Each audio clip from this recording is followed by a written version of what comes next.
No, it's starting to smell more and more like collusion to, I think, the public. It's beginning to look a lot like Christmas, and it's beginning to look a lot like collusion. If they just do their work and do their job, they will find out it was collusion. And I believe this president should be impeached. I don't care what others say about it's too soon, we don't know, we think. What more do we need?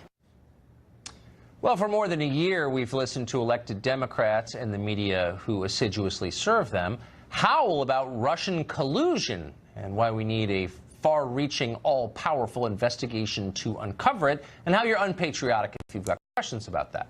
Well, we got our investigation, and it has not found a whiff of evidence that anybody in the Trump campaign colluded with Vladimir Putin. So now these same people who have been yelling at us for a year about this have decided to forget they ever said anything like this. They're now claiming collusion was never the point at all. They just want to know more about what Russia was doing. House Intelligence Chairman Devin Nunes has been closely involved in this investigation, obviously, from the very beginning, and he joins us tonight. Mr. Chairman, thanks for coming on. Always a pleasure, Tucker. Thank you. So you've requested a number of documents from federal agencies, intelligence and law enforcement agencies, and apparently haven't got them. Why is it so difficult to get facts from our government? Well, it's been a challenge, as you know, the whole time. We've had to subpoena, we've had to threaten contempt. But this is kind of, we're having a showdown between the legislative branch and the executive branch. And just going to what you talked about to open up this segment, the facts are not bearing out to what the Democrats wanted it to be, because we have found collusion. We found collusion between the Democrats, specifically the Clinton campaign and the Democratic National Committee, and the Russians. However, it doesn't seem to be like that. Nobody's interested in that collusion.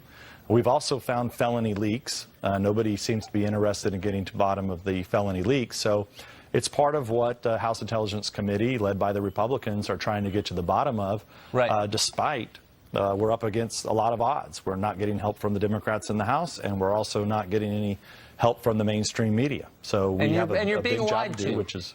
So here's an example of the line going on. So John Brennan, former CIA director, comes before Congress and testifies under oath that he had no idea who wrote the Trump dossier, and that dossier formed the basis of no conclusions by the intel community.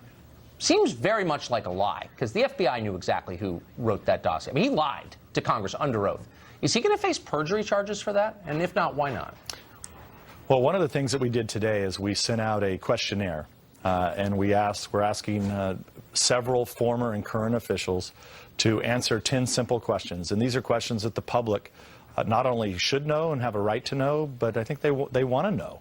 And that is, simple questions like, when did you learn about the dossier? When did you learn that it was paid for by the Democrats? When did you learn that this was a political piece? I mean, these are all questions that we should be able to get answers to, and we will. So part of what we sent out today with the questionnaire with 10 questions on it, also is a cover letter that says if you don't answer this, we're giving them a couple weeks to answer it, you will be subpoenaed and you will come before Congress to tell us when you knew about this. But Brennan did already say what he said his piece, and it looks really clear that he lied.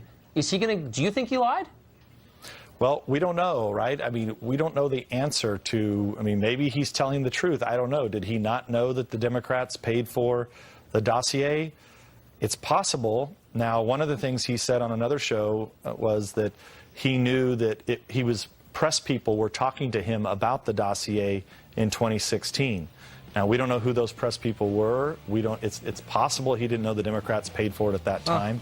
But clearly he knew about the dossier way back in 2016. The FBI knew. Mr. Chairman, thank you for coming on and clearing that stuff up. I appreciate it. Thanks, Tucker. Last year, the Trump administration cracked down on a Chicago bakery that employed thousands of illegal workers. What happened after that? Interesting story. Stay tuned.